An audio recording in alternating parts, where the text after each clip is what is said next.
Imagine you're standing at the absolute bottom of a massive, impossibly steep mountain. You look up and the peak is so high it's hidden in the clouds. This mountain is your financial freedom. Now imagine someone hands you a tiny teaspoon and says, "All right, start digging.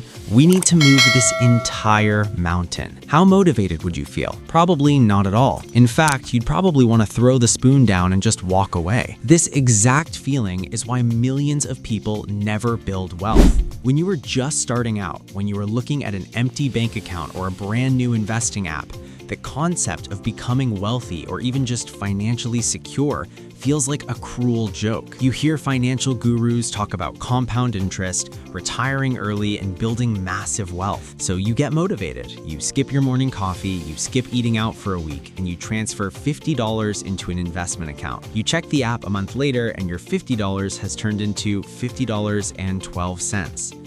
And right there, in that exact moment, a little voice in your head whispers, "What is the point? Why am I sacrificing my lifestyle right now for 12 cents? I should just buy the shoes.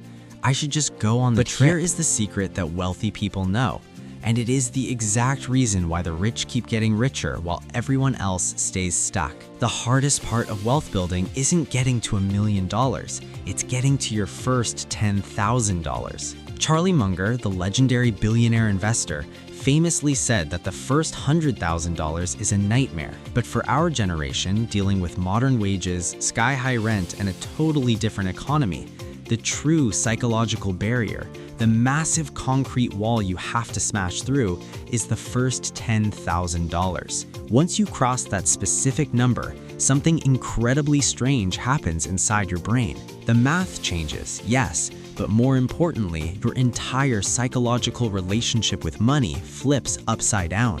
Today, we are going to look at why the first $10,000 is so brutally hard to save, the hidden psychological traps designed to make you quit before you get there, and why, once you finally cross that magical threshold, literally everything about your financial life changes forever. To understand why the beginning is so painful, we need to talk about how your brain is wired. Human beings are not biologically designed to save money for the future. We are designed to survive the day. Thousands of years ago, if our ancestors found a bush full of berries, their brains didn't say, "Let's save 20% of these berries for retirement." Their brains said, "Eat all of them right now before a bear gets them." This creates a psychological bias called present bias. Our brains heavily overvalue immediate rewards and heavily undervalue future rewards.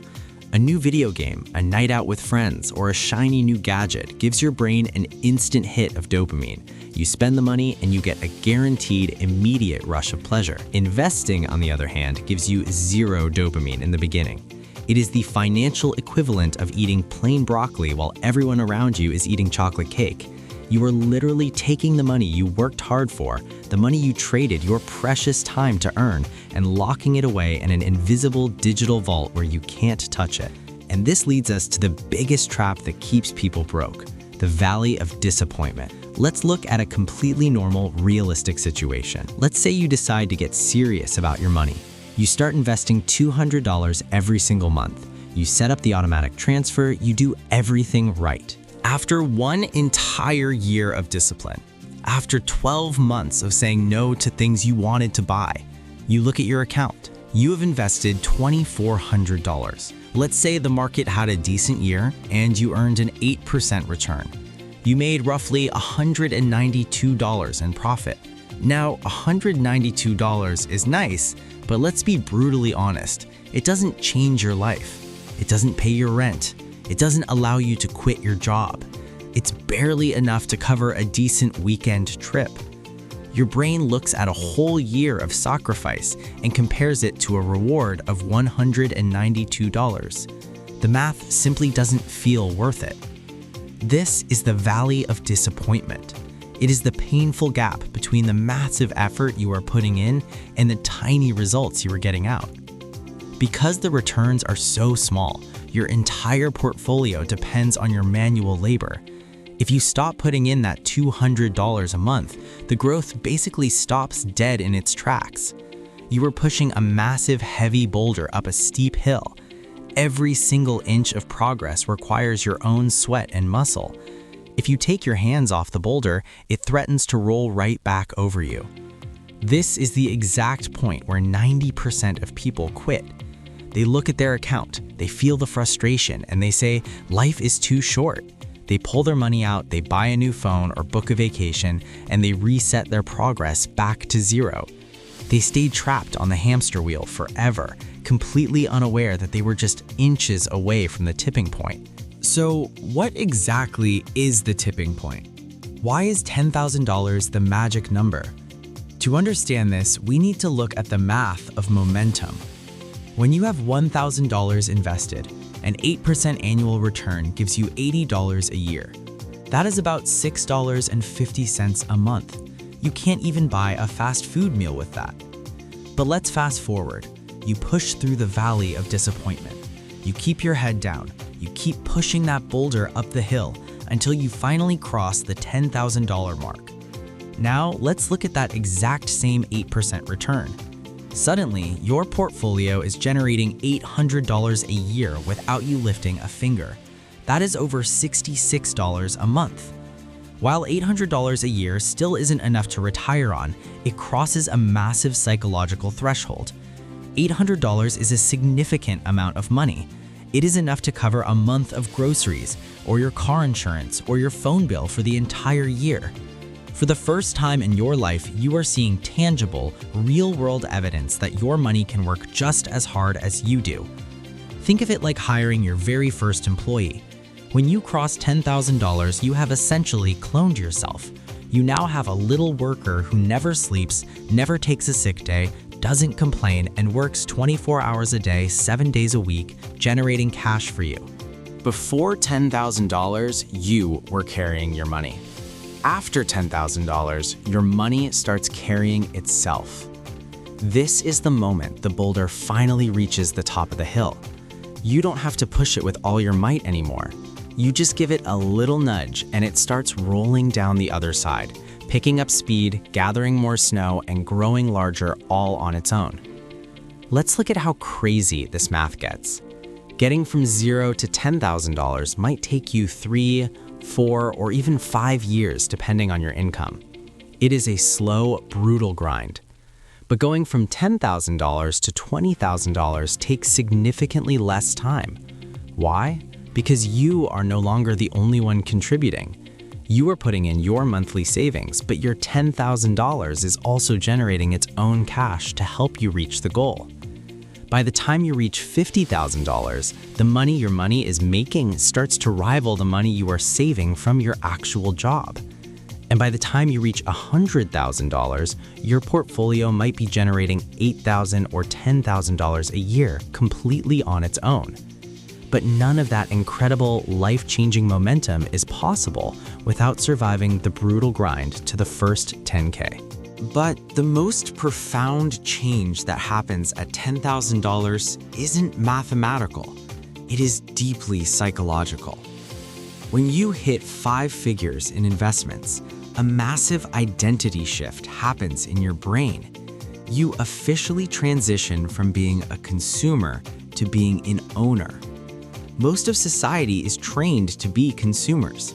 When a consumer sees money in their bank account, their brain views it as unspent potential. If they see $2,000, they immediately think, what can I buy with this? A new laptop, a vacation, clothes? To a consumer, money is simply a tool used to acquire physical things. But when you struggle, sweat, and discipline yourself to reach $10,000 in investments, your brain rewires itself. You no longer view money as merely a way to buy things. You start viewing money as a tool to buy your freedom. When you look at a $1,000 new phone, you don't just see the $1,000 price tag. Your newly wired brain instantly calculates the opportunity cost. You realize that $1,000 invested today could be worth $10,000 in the future. You realize that buying that phone isn't just costing you cash, it is costing you months of your future freedom. This is the psychological armor that wealthy people have. Once you see the power of compound interest working in your own account, spending money on useless, fleeting things actually starts to feel bad. You develop what psychologists call an internal locus of control. This means you truly believe that you have control over your own destiny. When you have $0, life happens to you. A flat tire is a disaster. A medical bill is a crisis. A toxic boss is a nightmare you can't escape because you need the next paycheck to survive. You feel like a victim of circumstance, constantly stressed, constantly on edge.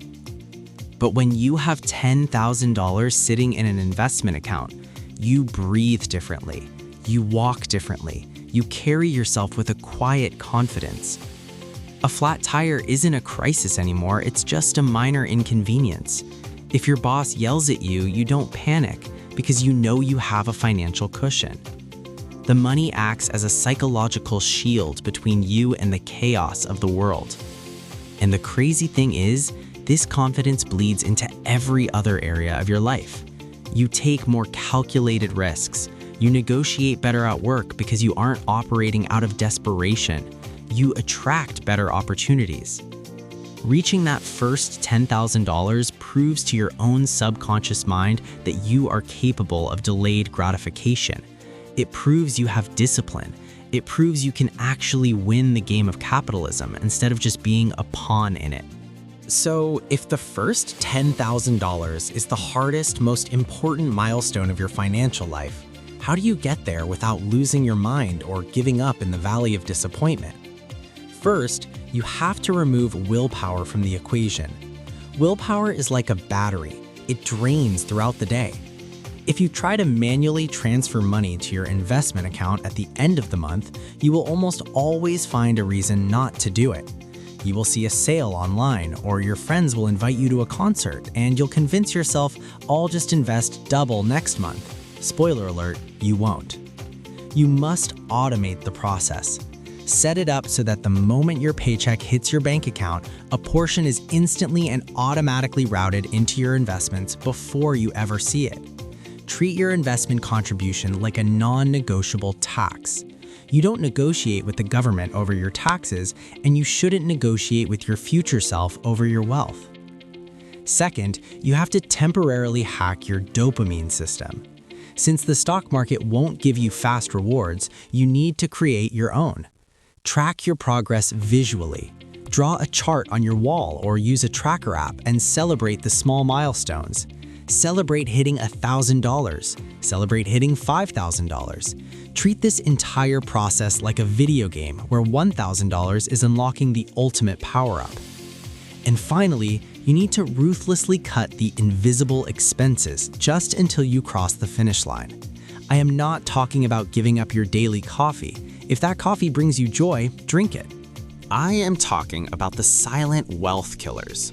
The 3 streaming services you never watch, the unused gym membership, the expensive data plan you don't need, the habit of ordering food delivery when you have groceries in the fridge. Channel every single spare dollar into pushing that boulder up the hill. Be aggressive, be intense, and get it done as fast as humanly possible. Because once you cross that line, the pressure comes off. The journey to your first $10,000 is a test. It is the market's way of filtering out the people who want to be rich from the people who are actually willing to do what it takes to build wealth. It is going to be slow. It is going to be frustrating. There will be days when you want to cash it all out and just go back to living paycheck to paycheck like everyone else. But if you can push through the boredom, if you can survive the valley of disappointment, and if you can just get that heavy boulder to the top of the hill, your life will never be the same. Because the truth is, the first $10,000 doesn't just change your bank account. It changes who you are. It proves that you have the discipline, the patience, and the vision to build a life of total freedom. And once you prove that to yourself, going from 10,000 to 100,000 and eventually to 1 million is no longer a dream. It just becomes a matter of time. If this video changed the way you look at money, hit the like button so this can reach more people who need to hear it. and subscribe for more deep dives into the psychology of wealth. Until next time, keep pushing that boulder.